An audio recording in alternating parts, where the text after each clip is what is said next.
Bom, aí você pega esse material e manda de novo para o fornecedor, porque senão a gente vai acabar perdendo muita matéria-prima.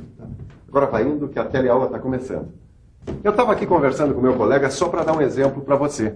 Um exemplo de como é importante a relação entre pessoas e entre setores numa indústria. Porque esse é o assunto da nossa teleaula. A relação entre os setores. A nossa teleaula de hoje é a última do módulo de organização do trabalho.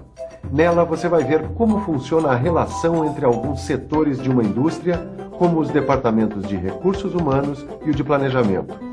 Vai ter noções sobre o código de ética profissional e sobre a política de uma empresa. E vai ver como uma boa relação entre os setores traz economia e produtividade para uma indústria. Bom, você já percebeu que hoje a nossa teleaula está interessante, né? Isso porque relação entre setores é um assunto muito importante para qualquer empresa, inclusive para a indústria do João, do José e do Aderbal.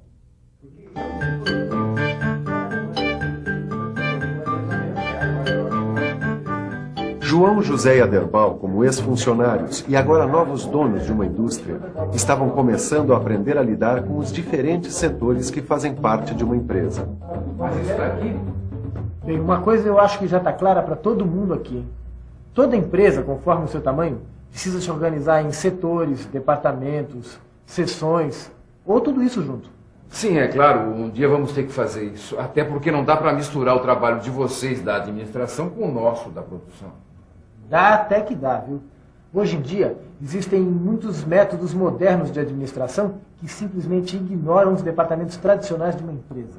Bom, já que a gente está falando nisso, você pode me dar um exemplo de 2 departamentos bem tradicionais de uma empresa e como eles se organizam? Bem, podemos pegar o Departamento de Recursos Humanos e o Departamento de Planejamento.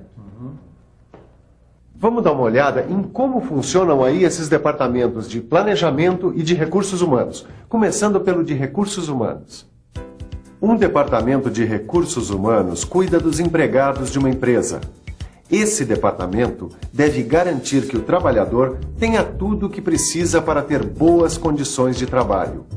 E é aqui que se controla a folha de pagamento, o registro profissional em carteira, as férias, os benefícios, a assistência médica e a assistência social, as questões trabalhistas, a seleção e o treinamento do trabalhador, a segurança no trabalho, a CIPA, e até os planos de carreira. Enfim, o Departamento de Recursos Humanos é o que cuida do lado social e legal do trabalho.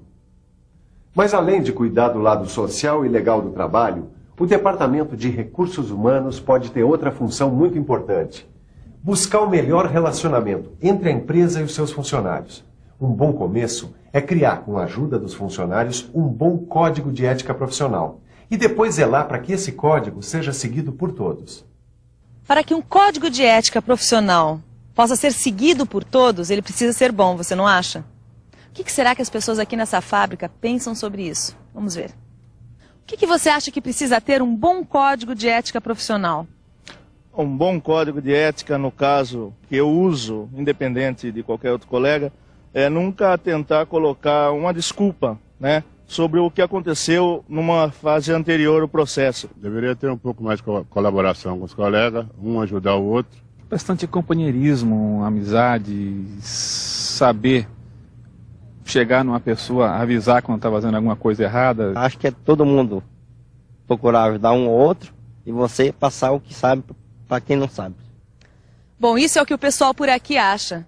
Mas vamos entrar agora nessa empresa e ver se o código de ética profissional que eles seguem está de acordo com o que pensam os funcionários. Nós estivemos conversando com alguns funcionários nessa empresa para saber o que eles acham que é importante ter num bom código de ética profissional. Aí eles nos falaram que é importante a colaboração entre os colegas, a troca de ideias e de informação sempre que necessário e da importância de que cada um cumpra com suas obrigações. Agora nós vamos conversar com o senhor Marcos Armelin, que é gerente-geral de recursos humanos. O que o senhor acrescentaria a essa lista? Esta lista está bastante completa, mas eu acrescentaria ainda que para se ter um bom código de éticas no ambiente de trabalho, que haja um clima de confiança, que além da cooperação, o colega se preocupe em ajudar o companheiro, por exemplo, a se prevenir contra acidentes, a ajudá-lo na solução de um problema, de tal forma a que haja aquele clima de cooperação e mútuo entendimento. Ficaria muito bom, não é mesmo? E você?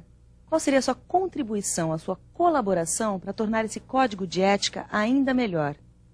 Leia o livro e dê uma olhada no código de ética que está lá. Como nós vimos, os empregados têm o seu código de ética profissional. E as empresas? As empresas têm as suas políticas internas, sabia?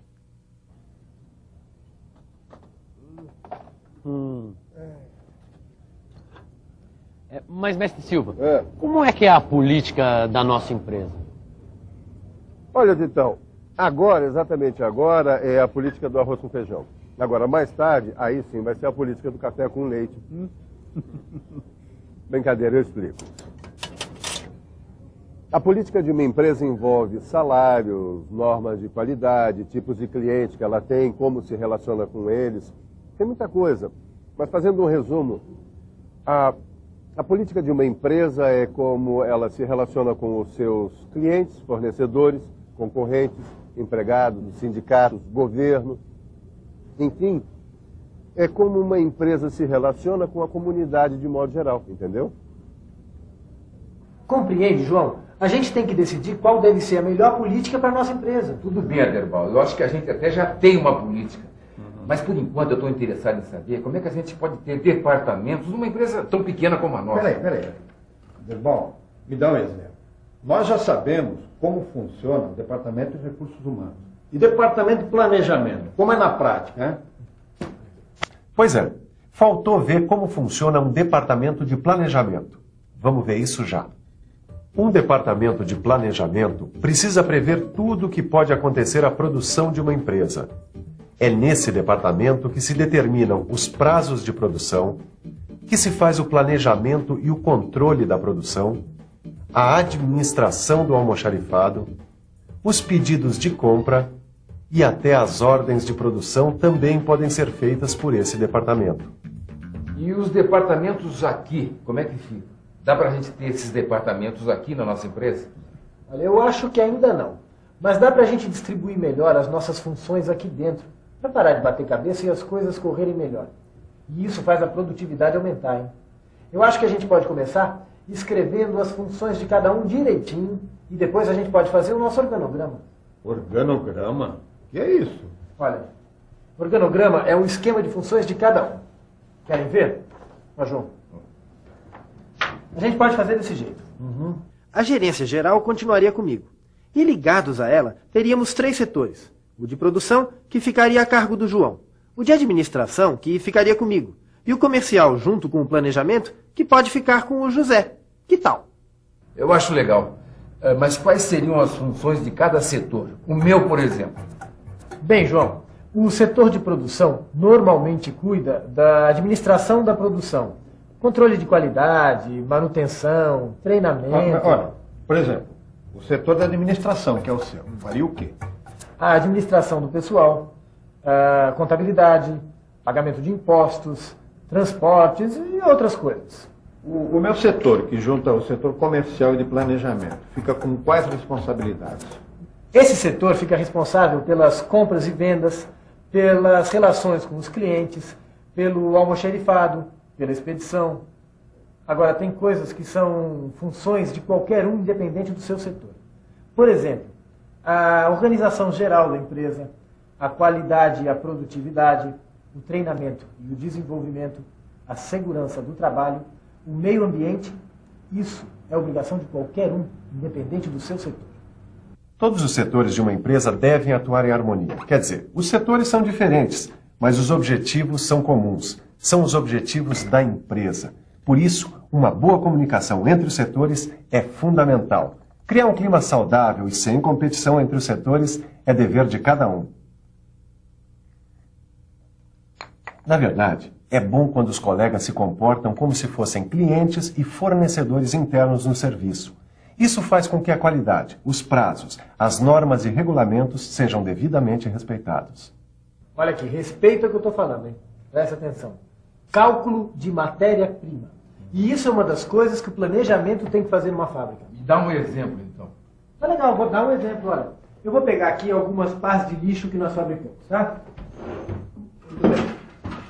A nossa produção mensal é de 1000 peças iguais a essa, certo? Muito bem. E para se fazer 1000 pás, para fazer uma pá, a gente precisa de 200 gramas de chapa de aço, um cabo e 2 parafusos, certo? Pronto. Agora é só multiplicar por 1000, que é o número de pás. Negativo alto lá. Temos que fazer mais cálculos. Temos que prever o índice de refúgio. Que quer dizer a quantidade de produto estragado que não pode ser usado. E também o índice de desperdício. Que quer dizer a quantidade de material perdida no processo. Como exercício, vamos calcular a quantidade de chapas que nós precisamos para fazer 1000 pás. Vamos aumentar um pouco a quantidade de cada item. Assim, índice de refúgio, 1,02. E o seguinte índice de desperdício de chapas, 1,05. Como foi que você chegou a esses números? Você lembra que eu registro tudo quanto é refúgio e desperdício que eu vejo, não é? É por isso que eu sei que eu posso adotar esses índices calculando pela média do que eu encontrei.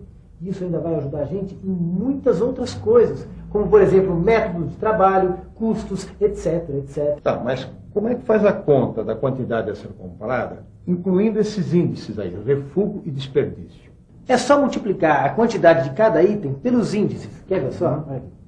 Olha só, a quantidade de pás é 1000. Aí a gente multiplica isso por 1,02, que é o índice de refúgio, por 1,05, que é o índice de desperdício, e por 0,2 quilos, que é o peso de cada pedaço de chapa. Resultado, 214,2 quilos de chapas de aço. É isso que a gente deve comprar. E então, compreenderam por que é importante o planejamento de uma compra? É, você tem razão. Planejar é preciso. Só que agora eu estou com outros planos. Já sei, você está planejando ir para casa, pegar o futebol pela televisão. Exatamente. Estou prevendo uma derrota daquela, viu? Olha, a derrota pode até chegar para o time do João, mas na sua fábrica ele não vai ter derrota nenhuma se planejar a produção. Ele vai ter perdas, mas perdas calculadas. E vai poder prever a perda do mínimo possível. O ideal é não ter refúgio ou desperdício nenhum. Mas eles chegam lá. Eles estão no caminho certo. É fundamental saber organizar o trabalho numa empresa, começando com uma boa distribuição de funções. Vale a pena ver de novo tudo que você viu nessa teleaula, não vale? E atenção, se liga aí que é hora da revisão. Nessa nossa teleaula de hoje, você viu como é importante a relação entre setores numa indústria. Viu que, conforme o caso, podem ser criados departamentos para dividir as atividades da empresa. Você teve uma ideia de como funcionam departamentos tradicionais, como os de recursos humanos e o de planejamento. E viu como se calcula perdas por refúgio e desperdício. Além disso, você viu como pode ser um código de ética profissional e o significado da política da empresa para o trabalhador. Bom, essa foi a última teleaula do módulo Organização do Trabalho dentro do Telecurso Profissionalizante. Mas quanta coisa você aprendeu, hein? E vai aprender muito mais se estudar no seu livro. Bem, na próxima teleaula está começando um módulo que você não pode perder. Um abraço e até lá.